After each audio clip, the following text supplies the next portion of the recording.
Hi there guys, and welcome to this activation video. This first exercise is all about the upper body muscles, and this is called diamonds.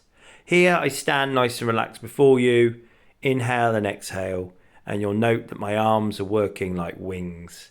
I'm trying not to snatch at the top. I'm trying to move nice and fluidly through my rib cage. So I'm thinking of coming all the way from my hips all the way up through my fingertips. I'd start maybe with 10 in a row, see how you feel, and then repeat. And maybe repeat twice more. But over time, as this becomes super easy, you can start setting the clock for 30, 40, even a minute. Chest opener. This is for the upper back. This movement requires you to take your thumbs to the rear, have your arms at shoulder height, and we're gently opening up the chest. If we suffer with tension in the upper back, it can come from posture and it can come predominantly from the front of the body, here and here. On a previous video, I asked you to join me like this. Thumbs pointing to the rear, so we're actively holding them back. And we're trying to build up to that 1 minute. Now, if you've been doing this over weeks, or you've started this and it's okay, you're good, then let's go on. So you don't really need hand weights at this point, but it will be my next step. And all we are looking to do here is keeping that alignment. We are looking to opening up the chest, keeping those thumbs back. For you are externally rotating and you are creating strength and connection. I do appreciate that was quite a lot of information in one go, so take your time with the information given. Here we are now using a roller. You don't have to use a roller, I will demonstrate that. However, here you'll notice that I'm leaning into the wall. I'm strong in the upper body, 90 degrees at the shoulder and the elbow, and I'm marching. And as previously mentioned, you don't need the roller. You can lean in just like this as if you were doing a push-up. I'm bringing up those knees. Why? Because they activate the hip flexors for extension and flexion. Back to the roller. So if you have a roller, you can totally do this. You can even use the rolled up towel, but it'll be more squishy and you will have to work harder to keep it into the wall. So a roller or your hands would be good. I'm bringing up my knees, and if you are further ahead than most, then you may use a band, a resistance band that you can hook around your feet and lift. Here I demonstrate that I'm just stretching out my hip flexors, for you have just activated them. And now I come back onto the wall. So this is all real time. My core is strong, activated. I'm pushing into the walls. I'm activating my rib cage. This is really good for shoulder health. And lifting up those knees using my core, hip flexors, which is fantastic for the lower back. If you need to pause me, if you need to go through this again, then please take your time. Down to the ground for this one, waking up the abs, the hamstring, quads and hip flexors. I'm super relaxed, got one leg bent and one leg straight. If you do suffer with tight hamstrings, I don't want you forcing that straight leg. You'll notice that mine is slightly bent as I come up into the air. I'm looking between 5 to 6 goes as I warm up, and I can increase that on each of my sets. So I'm going to do one leg, I then do the second leg. I'm now going to go for 10 on each leg. So I'm just gently warming up the numbers, my expectations, and making sure that my muscles are online with me. Keep a count, even keep notes. I'm ensuring that my foot is nice and relaxed, which is the one of the bent leg. And I'm equally trying to keep nice and relaxed in my shoulders. So I started with 5, now I'm on 10, and I will finish on my third set, and I'm going to go for 15 on each leg. This may be too much for right now, so you can take a note and just see how you go. And the advanced stages, you can push off the ground. So as I drive my leg up, I can push down with the other foot and lift my bum up. Again, these are progressions, and I do have more to show you within this video. So here's my last 15. Maintaining nice consistent breath. Inhale, exhale. Try not to hold any tension around my neck or my face. My stomach's engaging, and I'm just feeling all the muscles being stimulated. For this is what this video is about. Stimulation, activation. I hope that's been okay. Now, this next one is all about the glute wall. Straight arm, straight under leg, and as I lift here, I'm making sure that I put my body weight on that vertical leg. I've gone for 5 movements, and I'm going to keep the numbers low. As you get used to this video, you may need to pause me so you can carry out the activities. Here now, I've gone back to the original leg, and I'm going to do 7. So we want to start with the numbers low and build them up. You may be doing 5 on each leg 3 times for a little while, a couple of weeks.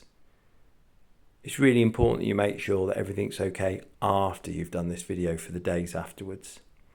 So this is 7. You'll note how my toes turn down. And I'm now going to go for 10. This is the penultimate. That toes turn down. This is ensuring I'm getting activation on the outside of the leg, and it's coming up all the way into my glutes. We don't want any pain, but we are challenging the muscles here. Really good for hip health. Again, try not to snap at the top. I'm just lightly bouncing. If those numbers are too much, bring them down. But yes, this is where it activates.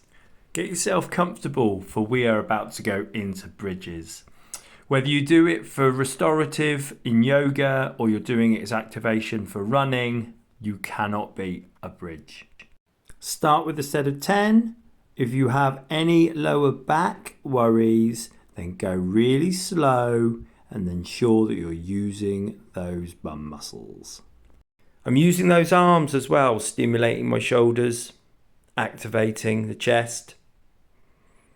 If the arms are too much, you find it difficult to coordinate timing, then bring the arms back out of it. Nice and relaxed. If you want this more difficult, push your feet away. Or head to 8 minutes and 41 seconds. One more set. 10 again. Ready? Let's go. The numbers are all about you. If you go with 5, 10, 15, if you know that 5's just not doing anything, then start with 10, 15, 20. Almost there, well done, and get ready for some progressions. Another suggestion for activation is bringing your feet up onto a roller. You are now using a lot more. You are using your stabilizer muscles. You're using your adductors, so your groin, and your abductors, so your outer thigh. This all feeds into the glutes. Your numbers may be lower. Lastly, for the advanced, we're coming up onto a table. The table might naturally tip a little bit, but this is where we're using for a more greater sense of control. So it's the same principle, but you're using a greater range. Hamstrings and stomach, upper thighs. But remember guys, this is about activation. A lot of these exercises would be great before you go out for a run or just general day to day. Note here under my heels, I have a little towel. Why do you ask? It's fantastic for allowing us to just not stress out the ankles or the joints. Why also am I doing such small pulses? Because I'm warming up the synovial fluid in the knees. But more than that, I'm using the muscles around my knees. So this very small pulsing I'm doing here is more about connective tissue, knee health, maintenance. So if you do have stiff ankles, you have struggles around the ankles, then the towel is a really good way of doing this. So we take the towel away, and now we're working on coming down lower. There are multiple suggestions with squats.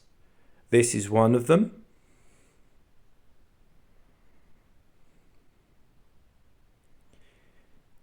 Here, you'll notice the table is quite short, so I'm having to come up, but I'm using my muscles in an opposite direction. This is great for longevity. This is really good for using that core too and not just relying on our hip flexors. The chair, slightly higher.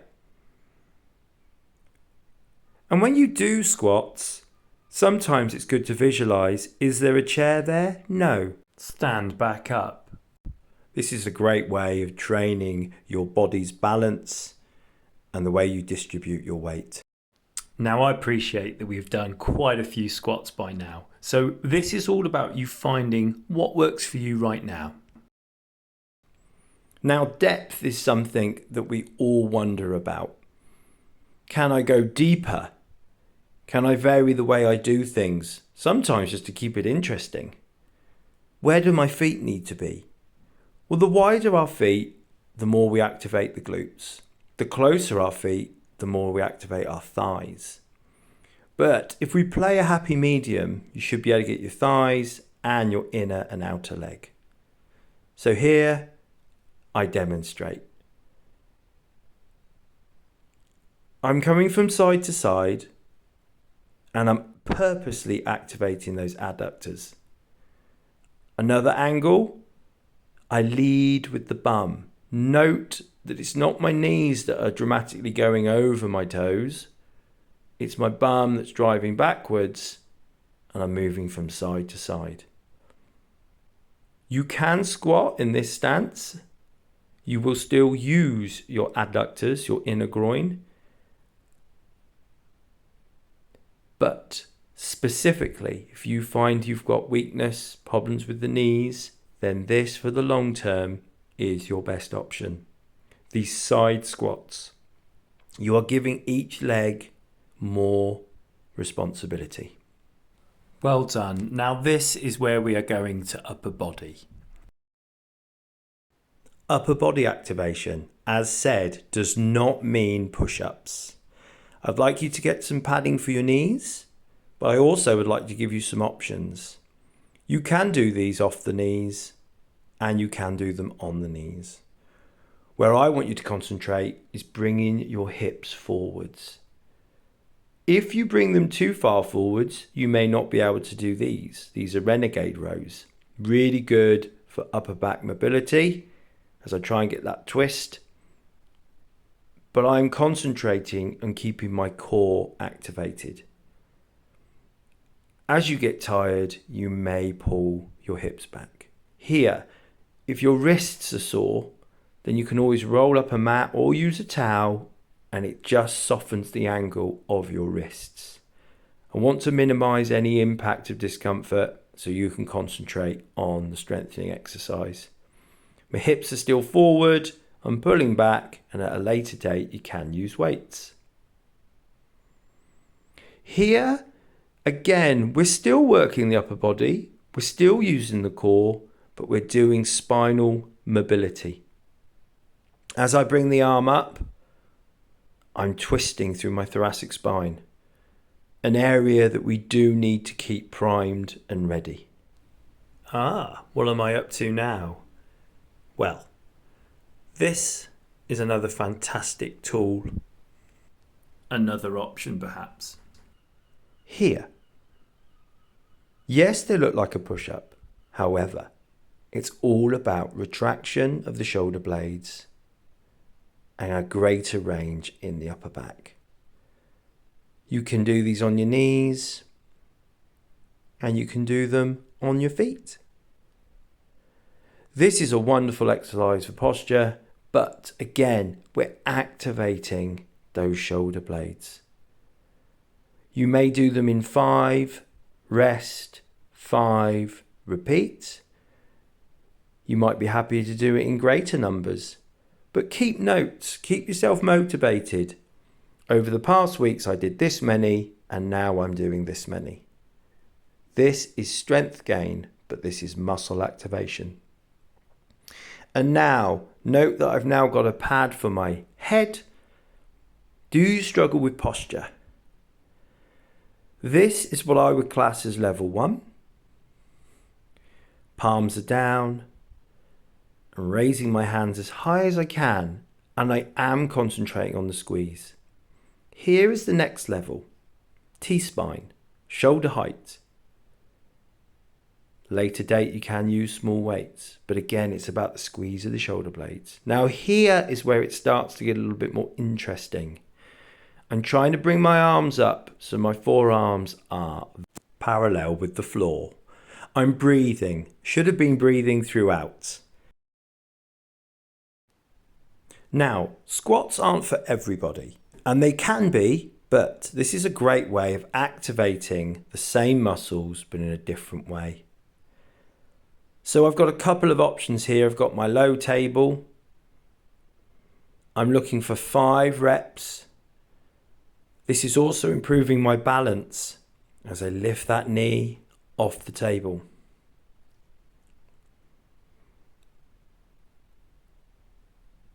I can use the support of a wall or a chair.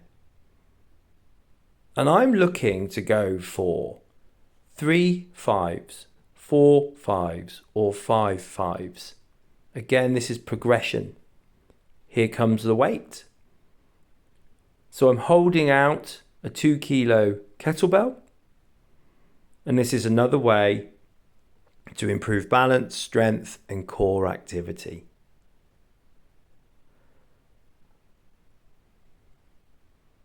Five to 10. Start with 5 because this is always a great way to just check your balance. Remember, you can always use a chair or see how you go. I focused on the one side and now I'm working on the other.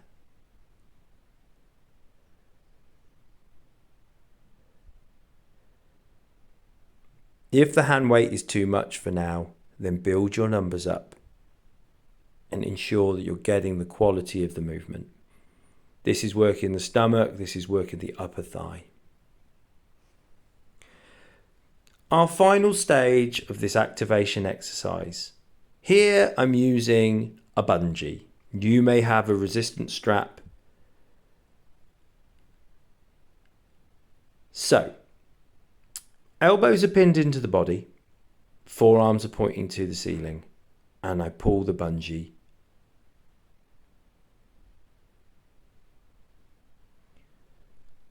I'm working on 5 reps. If you are new to this, 3 5s is perfect, but we can work to 4 or even 5 5s.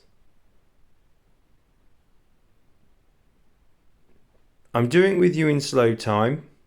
This is wonderful for the upper back muscles. Again, posture.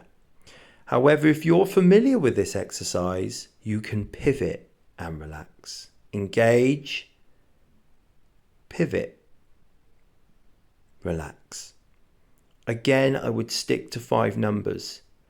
Because this requires a little bit more from you, you may find that you just manage 2 sets of 5. But we're still aiming for that 3, 4, or 5 5s. We must breathe and stay relaxed. Here we go. My last progression on this exercise is to pivot and extend. Come back and relax. So I've now given you 3 examples of this fantastic posture exercise. Take it away and enjoy. Thank you ever so much for joining me on this video. Please, if there's anything you need to get in contact about, send me an email. But this video has been an opportunity for me to just share some of the activities I feel are worth your while. And in any case, my biggest thing is just listen to your body. Stand still and breathe. Take care.